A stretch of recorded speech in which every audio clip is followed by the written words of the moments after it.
வணக்கம். ஈக்குவலன்ட் மாஸ்னா என்ன, அதை பத்தின ஒரு டீடைல் எக்ஸ்பிளனேஷன் பத்தி நம்ம லாஸ்ட் கிளாஸ் வீடியோல பார்த்துட்டோம். இந்த வீடியோல நம்ம என்ன பார்க்க போறோம் அப்படின்னா அது ரிலேட்டடான சம் ப்ராப்ளம்ஸ் மட்டும் இந்த வீடியோல பார்ப்போம். ஓகேவா? ஃபர்ஸ்ட் क्वेश्चन பார்ப்போம்.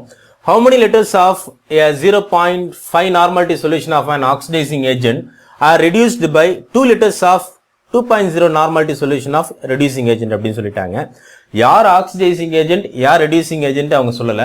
ஜஸ்ட் ஒரு ஆக்சிடைசிங் ஏஜென்ட் ரெடியூசிங் ஏஜென்ட் காமனா சொல்லிட்டாங்க. அதே சமயத்தில் அந்த ஆக்சிடைசிங் ஏஜென்ட்டுடைய நார்மாலிட்டி நம்மள்ட்ட கொடுத்துட்டாங்க. ரெடியூசிங் ஏஜென்ட்டுடைய நார்மாலிட்டியும் வால்யூமும் நம்ம கொடுத்துட்டாங்க. ஓகேவா? ஆக்சிடைசிங் ஏஜென்ட் அப்படின்னு சொல்லும்போது ஒரு ரிடக்ஷன் ஆயிருக்காருன்னு அர்த்தம். ரெடியூசிங் ஏஜென்ட் அப்படின்னு சொல்லும்போது ஒரு ஆக்சிடேஷன் ஆகியிருக்காருன்னு அர்த்தம். இதை பத்தினா உங்களுக்கு நான் ரிடாக்ஸ் ரிடக்ஷன் சாப்டர் பார்க்கும்போது டீட்டெயிலாக நடத்திருக்கிறேன். அதே சமயத்தில் இன்னொரு விஷயம் நீங்க ஞாபகம் வச்சுக்கோங்க. எப்பயுமே பார்த்தீங்கன்னா ரிடாக்ஸ் ரிடக்ஷன் அப்படின்னு சொல்லும்போது எந்த அளவுக்கு ஆக்சிடேஷன் ஆகியிருக்காங்களோ அந்த அளவுக்கு ரிடக்ஷன் ஆகியிருக்காங்க அப்படிங்கிறது நம்ம பார்த்துருக்கோம் இல்லையா? அதாவது எவ்வளவு எலக்ட்ரான்ஸ் லாஸ் ஆயிருக்குதோ அவ்வளோ எலக்ட்ரான் கெயின் பண்ணியிருப்பாங்க, அல்லது எந்த அளவுக்கு எலக்ட்ரான் கெயின் ஆயிருக்காங்களோ அந்த அளவுக்கு எலக்ட்ரான் லாஸ் ஆயிருப்பாங்க. இது ஒரு பேசிக் கான்செப்ட் ரிடாக்ஸ் ரிடக்ஷன். ஓகேவா? ஸோ அதை நீங்க மைண்ட்ல வச்சுக்கோங்க. அந்த அடிப்படையில் தான் நம்ம இதை சால்வ் பண்ண போறோம். ஏன் அப்படின்னா equivalent of oxidising agent is equal to equivalent of reducing agent. இந்த கான்செப்ட் அடிப்படையில் தான் நம்ம பார்க்க போறோம். ஓகேவா? ஃபார்முலா என்ன அப்படின்னு கேட்டீங்கன்னா பொதுவா equivalent of oxidizing agent is equal to equivalent of reducing agent அப்படின்னு சொல்லுவோம். reducing agent எந்த அளவுக்கு ஆக்சிடேஷன் ஆகியிருக்காங்களோ அந்த அளவுக்கு தான் உங்களுக்கு ரிடக்ஷன் ஆகியிருப்பாங்க அப்படின்றது தான். அதே சமயத்தில் நம்ம ஈக்குவலண்டா நம்ம இந்த இடத்துல கொண்டுட்டு வரோம். அவ்வளவுதான். ஓகேவா? ஸோ இதை எப்படி சால்வ் பண்ணலாம் அப்படின்னா V1 N1 is equal to V2 N2 formula இருக்கு பாருங்க. டைட்ரேஷன்ல யூஸ் பண்றோம் இல்லையா, வால்யூமெட்ரிக் அனாலிசிஸ்ல அதே தான் நம்ம இந்த இடத்துல கொண்டுட்டு வரோம். ஏன் அப்படின்னா இங்க உங்களுக்கு ஆக்சிடேஷன் ரிடக்ஷன் நடந்திருக்காங்க, ரெண்டு சொல்யூஷன் ரியாக்ட் ஆகுறாங்க. ஸோ அப்படி ரியாக்ட் ஆகும்பொழுது ஒருத்தருடைய நார்மாலிட்டி வால்யூம் இருக்குது, இன்னொருத்தருடைய அதாவது யார் ஆக்சிடைசிங் ஆகுறாங்களோ அவருடைய நார்மாலிட்டி மட்டும் தான் இருக்குது, வால்யூம் என்கிட்ட இல்லை. வால்யூம் லெட்டர்ஸ்ல கால்குலேட் பண்ண சொல்றாங்க. இதான் क्वेश्चन. ஓகேவா? அப்ப நம்ம V1 N1 is equal to V2 N2 இந்த ஃபார்முலா நம்ம அப்படியே கொண்டுட்டு வந்துட வேண்டியதுதான். எனக்கு V1 வேணும். V1 N1 அப்படிங்கிறது என்னன்னா இந்த ஆக்சிடைசிங் ஏஜென்ட்டுடைய நார்மாலிட்டி வால்யூம் தான். வால்யூம் எனக்கு தெரியாது, V2 N2 எனக்கு தெரியும். இதை கொடுத்துருக்காங்க பாருங்க. செகண்டா வரக்கூடியதை நம்ம V2 N2 எடுத்துக்கிறோம். So V1 is equal to V2 N2 divided by N1. நம்ம பொதுவாக எல்லா இடத்துலையும் யூஸ் பண்ற அந்த வால்யூமெட்ரிக் அனாலிசிஸ் யூஸ் பண்ணக்கூடிய சிம்பிளான ஃபார்முலா தான். ஸோ V2 பார்த்தீங்கன்னா யாருன்னு எடுத்துக்கிறோம், இங்கே பார்த்தீங்கன்னா 2 லிட்டர்ஸ் இல்லையா? ஸோ 2 இன்டூ நார்மாலிட்டி பார்த்தீங்கன்னா 2 நார்மாலிட்டி தான். ஸோ 2 டிவைடட் பை N1 பார்த்தீங்க அப்படின்னா 0.5 இல்லையா? ஸோ அப்படி நம்ம சால்வ் பண்ணோம் அப்படின்னா 8 லிட்டர்ஸ் வரும். ஓகேவா? இந்த 8 லிட்டர்ஸ் அப்படிங்கிறது யாருடைய ஆன்சர்? அந்த ஆக்சிடைசிங் ஏஜென்ட் இருக்காங்க இல்லையா, அவருடைய வால்யூம் தான் நம்ம கால்குலேட் பண்ண சொல்றாங்க. ஸோ V1 மட்டும் தான் எனக்கு தெரியாம இருந்துச்சு. ஓகேவா? ஸோ அதை நம்ம ஈஸியாக சால்வ் பண்ணிட்டோம். ஓகேவா?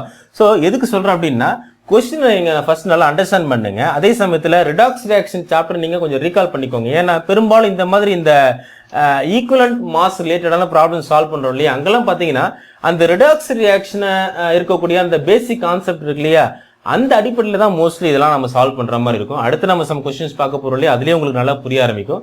நெக்ஸ்ட் செகண்ட் கொஸ்டின் என்ன சொல்றாங்கன்றது அடுத்து இப்போ பார்த்துருவோம். செகண்ட் கொஸ்டின் பாருங்க. How many grams of iodine are present in a solution which requires 40 ml of 0.11 normality of sodium thiosulfate solution to react with it அப்படின்னு கேட்டிருக்காங்க. அதாவது சோடியம் thiosulfate சொல்யூஷன் கூட iodine react பண்ண போறாங்க. இவங்க கேட்கறது என்ன அப்படின்னா எவ்வளவு கிராம் ஆஃப் அயோடின் அப்படின்னு கேட்டிருக்காங்க. எவ்வளவு கிராம் ஆஃப் அயோடின் ரியாக்ட் ஆக போகுது அப்படின்னு சொல்றாங்க. அந்த சோடியம் thiosulfate சொல்யூஷனுடைய நார்மாலிட்டி நம்ம கொடுத்துருக்காங்க, வால்யூம் கொடுத்துருக்காங்க. பட் இங்க பாத்தீங்கன்னா கிராம் ஆஃப் அயோடின் கால்குலேட் பண்ண சொல்ல வர்றாங்க. அதாவது மாஸ் ஆஃப் அயோடின் நம்மள கால்குலேட் பண்ண சொல்றாங்க. அயோடினுடைய மாஸ் கொடுத்துட்டாங்க 127. அதாவது சிங்கிள் அயோடின் எலிமெண்ட் இருக்காங்களே அவருடைய மாஸ் பாத்தீங்கன்னா 127.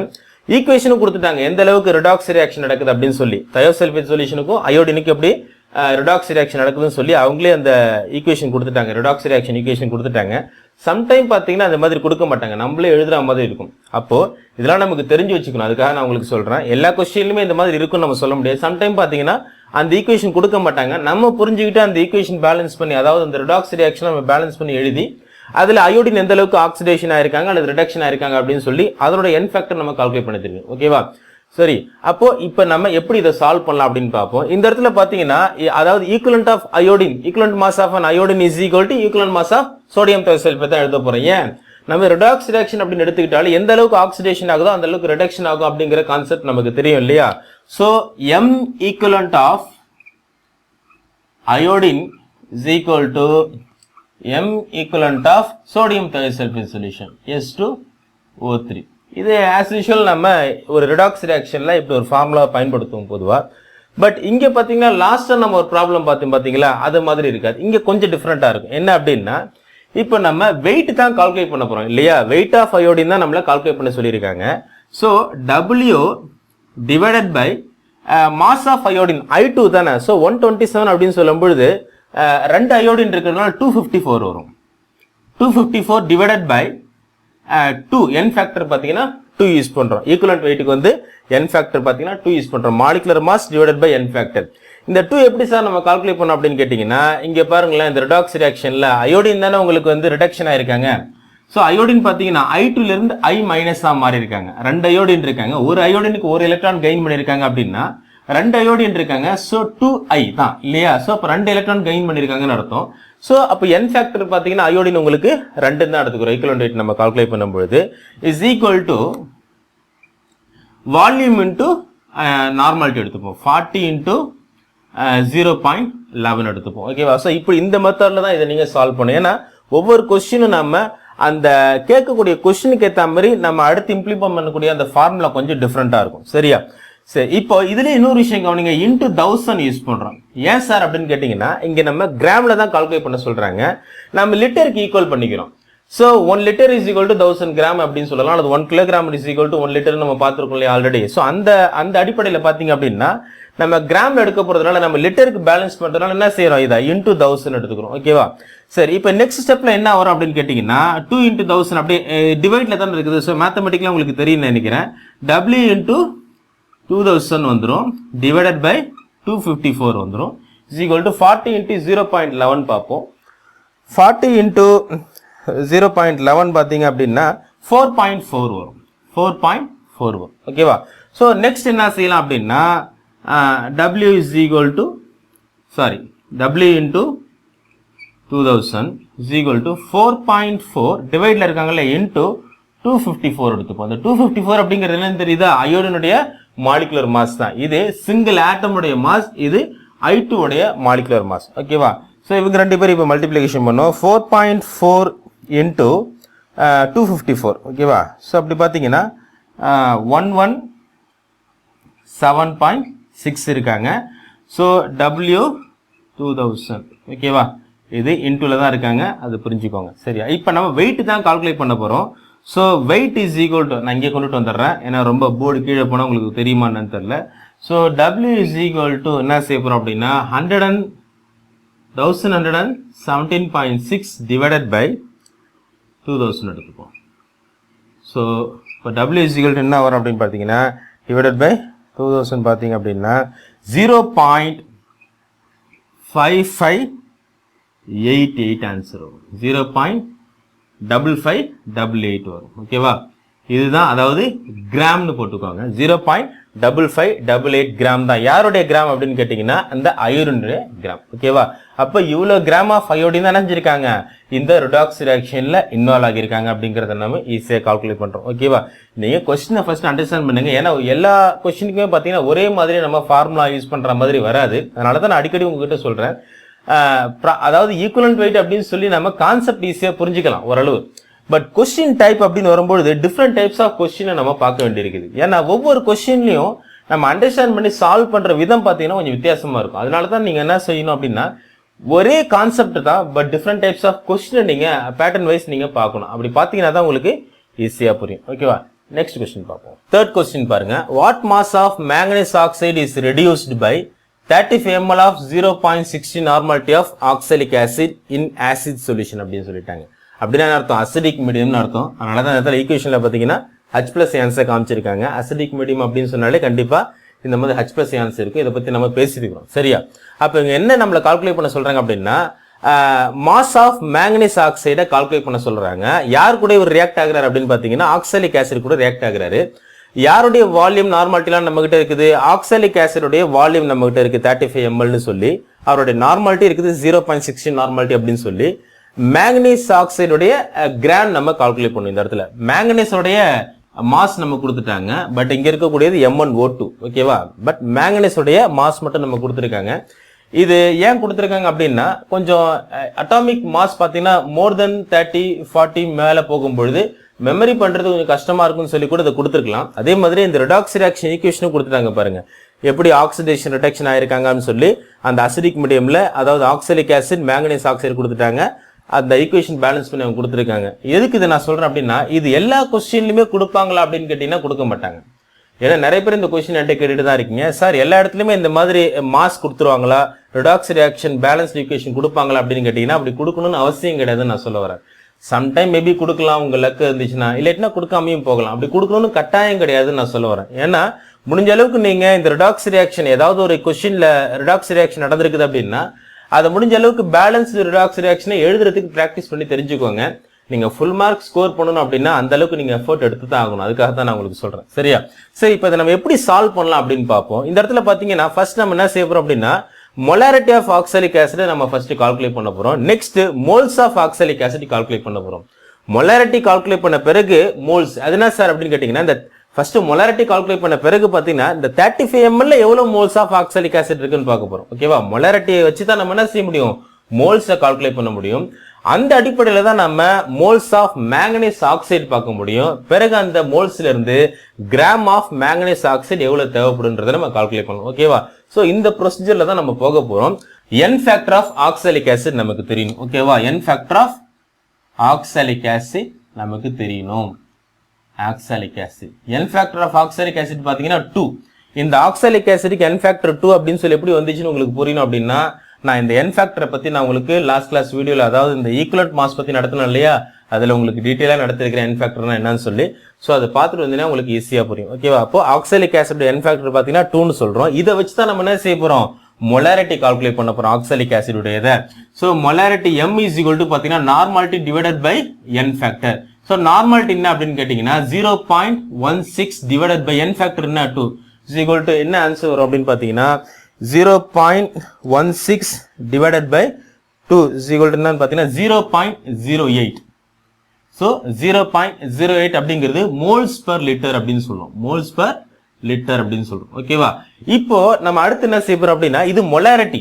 Next number of moles calculate பண்ண போறோம். அது என்ன சார் அப்படின்னு கேட்டீங்கன்னா, இந்த 35 ml oxalic acid how many number of moles இருக்குன்னு நமக்கு தெரியணும் இல்லையா? சோ நெக்ஸ்ட் நம்ம அதை இப்ப கால்குலேட் பண்ண வேண்டியிருக்குது. சோ அப்ப அதுக்கு ஃபார்முலா பாத்தீங்க அப்படின்னா, moles of oxalic acid is equal to molarity into volume in லிட்டர்னு எடுத்துக்கோங்க. ஏன்னா இதை லிட்டரா நம்ம கன்வெர்ட் பண்ணிக்க போறோம். Molarity into volume. வால்யூம் நம்ம கிட்ட இருக்கு 35 ml சொல்லி, மொலாரிட்டி நம்ம இப்ப நம்ம கால்குலேட் பண்ணோம். இது மொலாரிட்டி. ஓகேவா? இதை மொலாரிட்டின்னு சொல்லி ஞாபகம் வச்சுக்கோங்க. இது நான் கேபிட்டல் எம்னு போட்டிருக்கேன். இது மொலாரிட்டிப்பா. ஓகேவா? தெரியாதவங்க புரிஞ்சுக்கோங்க. So molarity into volume. அப்போ மொலாரிட்டி பாத்தீங்க அப்படின்னா 0.08 இன்டு வால்யூம் பாத்தீங்க அப்படின்னா 35 இருக்கு இல்லையா, அது ml இருக்கிறதுனால இன்டு 10⁻³ போட்டுக்கோங்க. ஏன்னா நம்ம லிட்டர்ல எடுத்துக்க போறதுனால 35 இன்டு 10⁻³ வந்துடும். ஓகேவா? சோ அப்ப இது நம்ம மல்டிப்ளிகேஷன் பண்ணோம் அப்படின்னா என்ன ஆன்சர் வருதுன்னு பாத்தீங்கன்னா 0.08 இன்டு 35 இன்டு 10⁻³ இல்லையா? சோ அதை நம்ம சால்வ் பண்ணோம் அப்படின்னா 0.0028 அப்படிங்கிறது என்ன அப்படின்னா மோல்ஸ். இது என்ன? Moles of oxalic acid. இப்ப நம்ம கால்குலேட் பண்ணி வைக்கிறது என்னன்னா moles of oxalic acid. Moles of oxalic acid இப்ப நம்ம 0.0028 நம்ம கால்குலேட் பண்ணிருக்கிறோம். இதையே நம்ம பவர்ல எடுத்து எழுதணும் அப்படின்னா 2.8 இன்டு 10⁻³ வந்துரும்பா. ஓகேவா? இதை நம்ம பவர்ல எடுத்து எழுதணும் அப்படின்னா இது அப்படிங்க பவர்ல கொண்டு வந்தீங்க அப்படின்னா 2.8 இன்டு 10⁻³ வந்துடும். ஓகேவா? இப்போ இந்த இடத்துல நம்ம moles of oxalic acid calculate பண்ணியாச்சு. ஓகே, இன்னும் நம்ம இதை வச்சு நம்ம என்ன செய்ய போறோம் அப்படின்னா மோல்ஸ் ஆஃப் மேங்கனீஸ் ஆக்சைடு பார்க்க போறோம். நமக்கு இந்த ரிடாக்ஸ் ரியாக்ஷன்ல ஒரு கான்செப்ட் நம்ம ஸ்டார்டிங்ல இருந்து ஒரு விஷயம் சொல்றோம். என்ன அப்படின்னா equivalent of oxidising agent is equal to equivalent of reducing ஏஜென்ட்னு சொல்லணும் இல்லையா? சோ அந்த அடிப்படையில moles of oxalic acid is equal to moles of manganese oxide அப்படின்னு சொல்லலாம். ஏன்னா எந்த அளவுக்கு நீங்க ஆக்சிடேஷன் ஆயிருக்கோ அந்த அளவுக்கு ரிடக்ஷன் ஆகுது அப்படின்னு சொல்லும் பொழுது எவ்வளவு மோல்ஸ் இருக்குதோ ஆக்சிடேஷன் இருக்குதோ அந்த அளவுக்கு தான் அந்த அளவுக்கு மோல்ஸ் ஆஃப் தான் ரிடக்ஷன் ஆயிருக்கும் இல்லையா? சோ அந்த அடிப்படையில மோல்ஸ் ஆஃப் ஆக்சாலிக் ஆசிட் இவ்வளவு இருக்குது அப்படின்னா is equal to moles of manganese oxide இவ்வளவுதான் இருக்கணும். ஏன்னா ரெடாக்ஸ் ரியாக்ஷன் கான்செப்ட் அடிப்படையில சொல்றேன். எந்த அளவுக்கு ஆக்சிடேஷன் ஆகுதோ அந்த அளவுக்கு ரிடக்ஷன் ஆகுதோ அப்படின்னு சொல்லும் பொழுது இந்த அளவு தான் அங்க இருந்திருக்கணும். Equivalent of oxidising agent is equal to equivalent of reducing ஏஜென்ட்னு சொன்னோம் இல்லையா. ஸோ அப்படி பார்த்தீங்கன்னா moles of manganese oxide is equal to என்ன வரும் அப்படின்னா 2.8 into 10⁻³ இதுக்கு இது ஈக்குவலாக தான் இருக்கும். ஓகேவா, அப்போ அதை நம்ம புரிஞ்சுக்கணும். நெக்ஸ்ட் ஓகேவா, நான் சொல்றது உங்களுக்கு புரியுதா? எந்த அளவுக்கு ஆக்சிடேஷனா இருக்குதோ அந்த அளவுக்கு தான் ரெடியூஸ் ஆயிருக்கு அப்படின்னா, அதே மாதிரி மோல்ஸ் எந்த அளவுக்கு ஆக்சாலிக் ஆசிட் மோல்ஸ் எவ்வளவு இருக்குதோ அந்த அளவுக்கு தான் மோல்ஸ் ஆஃப் மேங்கனீஸ் ஆக்சைடும் இருக்கும் அப்படிங்கறத நம்ம புரிஞ்சுக்கணும். இப்போ நம்ம next mass of manganese oxide calculate பண்ண போறோம். ஓகேவா, அப்போ மாஸ் ஆஃப் மேங்கனீஸ் ஆக்சைடு எப்படி கால்குலேட் பண்ணா அப்படின்னா, இந்த மோல்ஸ் இருக்கு பாருங்க 2.8 into 10⁻³ மோல்ஸ் இன்டூ மேங்கனீஸ் ஆக்சைடுடைய மோலார், அதாவது அவருடைய மாலிகுலர் மாஸ் நமக்கு தெரியணும். மேங்கனீஸ் உடையது நமக்கு தெரியும் 55ன்னு சொல்லி, 2 ஆக்சிஜன் ஆட்டம் இருக்காங்க இல்லையா. சோ ஒரு ஆக்சிஜன் ஆட்டமுக்கு 16 அப்படின்னு எடுத்துக்கிட்டோம் அப்படின்னா 2 ஆக்சிஜன் ஆட்டமுக்கு 32 இருக்காங்க. சோ 55 + 32 பாத்தீங்க அப்படின்னா 87 ஓகேவா இன்டூ 87. இது molecular mass of manganese oxide. புரிஞ்சுக்கோங்க, வெறும் மேங்கனீஸ் நம்ம கொடுத்துட்டாங்கப்பா, பட் ஆக்சிஜனுடைய மாஸ்லாம் நமக்கு தெரியும் இல்லையா, ஏன்னா அதெல்லாம் பேசிக் தான். ஸோ அந்த அடிப்படையில் நம்ம அவருடைய மாலிகுலர் மாஸ் நம்ம எடுத்துக்கணும். ஸோ அப்படி நம்ம கால்குலேட் பண்ணோம் அப்படின்னா 2.8 into 10⁻³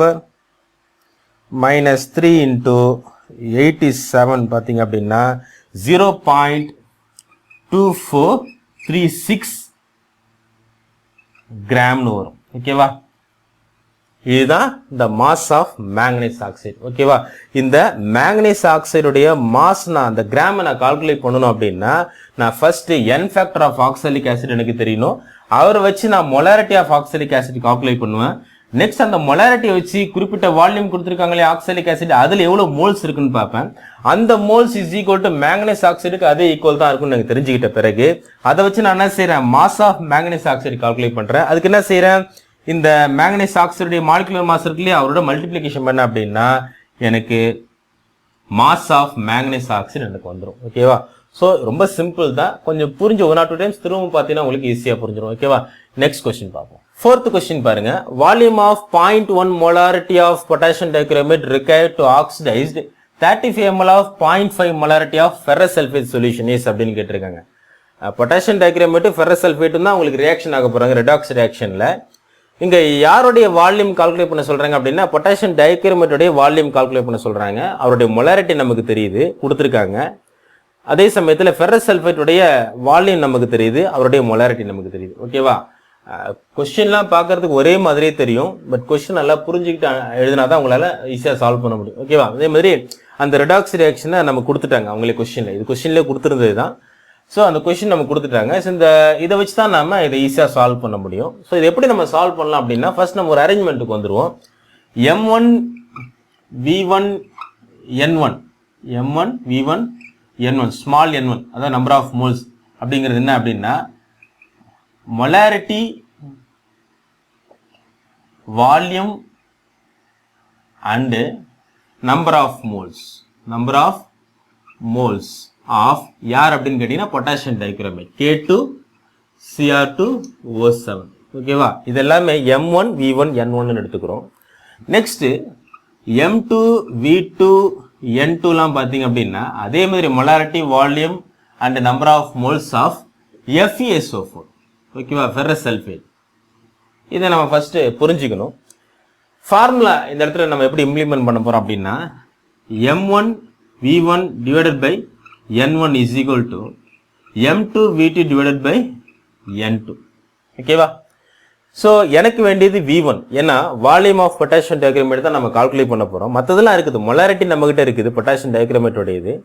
நான் அது number of moles of potassium dichromate நம்ம இங்கிருந்து எடுத்துக்க போறோம். ஈக்குவேஷன் கொடுத்துட்டாங்க இல்லையா, 1 mol of potassium dichromate 6 moles of ferrous sulphate கூட ரியாக்ட் ஆக போறாங்க. அசிடிக் மீடியம்ல தான் ரியாக்ட் ஆகுது, ஏன்னா சல்ஃபரிக் ஆசிட் கொடுத்துருக்காங்க. ஸோ எனக்கு வேண்டியது v1 இல்லையா. ஸோ அப்போ நம்ம எப்படி சால்வ் பண்ணலாம் அப்படின்னா, v1 is equal to m2 v2 அது அப்படியே இருக்கட்டும் n2 into n1 divided by m1 இருக்குமா. இப்போ நம்ம இந்த இடத்துல அப்படியே அந்த வேல்யூஸை சப்ஸ்டிட் பண்ணுங்க. எப்படி சப்ஸ்டிட் பண்ணலாம் அப்படி பார்த்தீங்கன்னா, இங்க பாருங்களேன், m2 அப்படிங்கிறது என்ன, மொலாரிட்டி ஆஃப் ஃபெரஸ் சல்ஃபேட் இல்லையா, அது யாரு 0.5. ஓகேவா, இன்டு வால்யூம் என்ன 35. புரியுதா. So divided by N2. N2 அப்படிங்கிறது என்ன? ஃபெரஸ் சல்ஃபேட்டோடைய நம்பர் ஆஃப் மோல்ஸ் பார்த்தீங்கன்னா 6. இந்த ஈக்குவேஷனில் இருக்கு பாருங்க, 6 மோல்ஸ் இருக்காங்களே, அதான் number of moles. So 6 into N1. N1 அப்படிங்கிறது என்ன? Number of moles of potassium dichromate. ஏன்னா N1 அப்படிங்கிறது number of moles of potassium dichromate என்ன? 1 மோல் தான் இல்லையா? So 1 divided by molarity of potassium dichromate நமக்கு தெரியும், யாரு? 0.1. ஓகேவா? ஸோ இப்போ உங்களுக்கு புரியுதா? இப்படி தான் நம்ம சால்வ் பண்ணோம். அந்தந்த வேல்யூஸ் அப்படியே கொண்டு வந்து நீங்கள் சப்ஸ்டிட் பண்ண வேண்டியதான். புரியுதா? மேத்தமெட்டிக்கலாக ஜஸ்ட் ஒரு ரீஅரேஞ்ச்மெண்ட். ஸோ இப்போ இதை நம்ம சால்வ் பண்ணோம் அப்படின்னா என்ன நமக்கு ஆன்சர் வருதுன்னு பார்ப்போம். ஸோ நமக்கு பார்த்தீங்க அப்படின்னா இதை சால்வ் பண்ணும்போது என்ன ஆன்சர் வருது அப்படின்னு பார்த்தீங்கன்னா 29.2 வரும்பா. ஸோ இந்த V1 பார்த்தீங்க அப்படின்னா 29.2 அப்படிங்கிறது இதோடைய ஆன்சர். நமக்கு வந்து இதை லிட்டரில் கேட்டிருக்காங்களா எம்எல்ல கேட்டிருக்காங்களா அப்படிங்கிறத நம்ம கன்ஃபியூஸ் பண்ணிக்க வேண்டாம். ஏன் இதை நான் உங்களுக்கு சொல்கிறேன் அப்படின்னா நியூமெரிக்கல்ஸில் பார்த்தீங்கன்னா யூனிட் இல்லாமல் கூட சம்டைம் உங்களுக்கு வெறுமனே வேல்யூஸ் மட்டும் கொடுத்துருப்பாங்க. ஸோ நான் பார்த்த அந்த கொஸ்டினில் பார்த்தீங்கன்னா எந்த யூனிட்டும் இல்லை, அதனால தான் உங்களுக்கு 29.2 அப்படின்னு சொல்லிட்டேன். இது லிட்டர் அல்லது எம்எல்ல கன்வெர்ட் பண்ணும்போது உங்களுக்கு கொஞ்சம் டிஃப்ரெண்ட்டாக இருக்கும். லிட்டர்ஸ் கன்வெர்ட் பண்ணுற மாதிரியோ அல்லது எம்எல் கன்வெர்ட் பண்ணுற மாதிரியோ. ஸோ இங்கே உங்களுக்கு ஜஸ்ட் நியூமெரிக்கல் வேல்யூ மட்டும் தான் சூஸ் த கரெக்ட் ஆன்சர்லாம் நம்மளை சூஸ் பண்ண சொல்கிறாங்க. அதனால நாங்கள் உங்களுக்கு 29.2 அப்படிங்கிறது ஆன்சர் இருக்குதுன்னா உங்களுக்கு டேரெக்டாக அந்த ஆன்சர் அப்படி கொண்டு வந்துட்டோம். ஓகேவா? ஸோ உங்களுக்கு 29.2 அப்படிங்கிறது இந்த V1 வால்யூம், அதாவது பொட்டாசியம் டைக்ரோமேட்டோடைய வால்யூம் நம்ம கால்குலேட் பண்ணிட்டோம். ஓகேவா? நெக்ஸ்ட் another question பார்ப்போம். 5th question பாருங்க. 0.116 gram of C4H4O4A is neutralized by 0.074 gram of calcium hydroxide. Hence protonic hydrogen H+ ion in A will be அப்படின்னு கேட்டிருக்காங்க. அதாவது இது மல்லிக் ஆசிட்னு காமனா சொல்லுவோம். C4H4O4 அப்படிங்கிறது ஆக்சுவலி இது ஐசோமெரிக் ப்ராடக்ட்ப்பா. டிஃப்ரெண்ட் மாலிகுலர் ஸ்ட்ரக்சர் இருக்கும்போது உங்களுக்கு நேம் மாறும், பட் காமனாக மல்லிக் ஆசிட் அப்படின்னு சொல்கிறோம். இவர் பார்த்தீங்கன்னா 0.16 கிராம் இருக்காரு. இவர் யார் நியூட்ரலைஸ் பண்ணுறாரு அப்படின்னு கேட்டீங்கன்னா கால்சியம் ஹைட்ராக்சைடை நியூட்ரலைஸ் பண்ணுறாரு. அவருடைய மாஸ் நம்ம கொடுத்துட்டாங்க. எவ்வளோ ஹைட்ரஜன் வந்து இங்கே புரோட்டனேஷன் ஆகும் அப்படின்னு சொல்கிறாங்க. அதாவது அந்த கால்சியம் ஹைட்ராக்சைடை நியூட்ரலைஸ் பண்ணுறதுக்கு how many number of moles of H+ answer கொடுத்துருப்பாருன்றத அவரோட கொஸ்டின். ஓகேவா? சம்டைம் பார்த்தீங்கன்னா இந்த கொஸ்டினை பார்த்தோன்னா டைரெக்டாக கூட சில பேர் ஆன்சர் பண்ணுறதுக்கு வாய்ப்பு இருக்குது, ரொம்ப சிம்பிளாக. பட் இருந்தாலும் இதுக்கு ஒரு ப்ரொசீஜர் இருக்குல்லையா, அதை நான் உங்களுக்கு ஃபர்ஸ்ட் சொல்லிடுறேன். ஃபர்ஸ்ட் நம்ம என்ன செய்ய போறோம் அப்படின்னா number of moles of calcium hydroxide and maleic acid நம்ம கால்குலேட் பண்ண போறோம். எப்படி அப்படின்னா mass divided by molar mass தான் நம்பர் ஆஃப் மோல்ஸ் நம்ம கால்குலேட் பண்ற மெத்தட். ஸோ அப்படி பார்த்தீங்க அப்படின்னா number of moles of calcium hydroxide first பார்ப்போம். Number of moles of calcium hydroxide first நம்ம தெரிஞ்சுப்போம். இஸ் ஈக்குவல் டு மாஸ் பார்த்தீங்கன்னா எவ்வளோ கொடுத்துருக்காங்க? 0.074 divided by mass divided by molar mass. Calcium hydroxide molar mass பார்த்தீங்கன்னா 74 தான். ஓகேவா? அப்போ 0.001 மோல்ஸ்னு வந்துடும். ஓகேவா? நெக்ஸ்ட் அதே number of moles of maleic acid பார்ப்போம். Number of moles of C4H4O4 is equal to என்ன ஆன்சர் வரும் அப்படின்னு பார்த்தீங்கன்னா mass divided by molar mass பார்த்தோம் அப்படின்னா 0.116 டிவைடட் பை மோலார் மாஸ் பார்த்தீங்கன்னா 116 தான். மல்லிக் ஆசிடுடைய மோலார் மாஸ் மாஸ் பார்த்தீங்கன்னா மாலிகுலர் மாஸ் 116 தான். இவருக்கும் பார்த்தீங்கன்னா 0.001 மோல் தான் வரும். சரியா? இதை நீங்கள் ஃபர்ஸ்ட் சால்வ் பண்ணி வச்சுக்கோங்க. அதாவது ரெண்டு பேருடைய நம்பர் ஆஃப் மோல்ஸ் நமக்கு தெரியணும். இந்த இடத்துல ஆஸ் யூஷுவல் நீங்கள் ரெடாக்ஸ் ரியாக்ஷனில் ஒரு விஷயம் சொல்லணும் இல்லையா? நம்பர் ஆஃப் மோல்ஸ் அதாவது ஈக்குவலன்ட் மாஸ் எந்த அளவுக்கு இருக்குதோ அந்த அளவுக்கு தான் ரெடாக்ஸ் ரியாக்ஷன் நடந்திருக்குன்றோம் இல்லையா? ஸோ அதே மாதிரி தான் இங்கேயும் நம்ம சொல்ல போகிறோம். Number of moles of calcium hydroxide இருக்காங்க இல்லையா? அப்போ 0.001 moles of calcium hydroxide is neutralized by யாரால 0.001 moles of யாரு உங்களுக்கு மல்லிக் ஆசிட் C4H4O4 அல்லது malic acid neutralised by calcium hydroxide சொல்லலாம். ரெண்டு பேரும் சேர்ந்து தான் உங்களுக்கு நியூட்ரலைஸ் ஆகும் இல்லையா?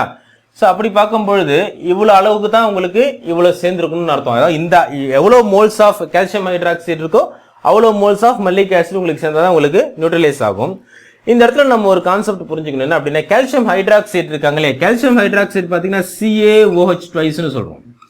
இது எப்படி உங்களுக்கு அயனைசேஷன் ஆகும் அப்படின்னு பார்த்தீங்கன்னா கால்சியம் 2+ OH 2OH மைனஸ் இருக்கும் இல்லையா? இந்த 2OH மைனஸ் நியூட்ரலைஸ் பண்ணோம் அப்படின்னா 2 OH மைனஸ் இருக்காங்க.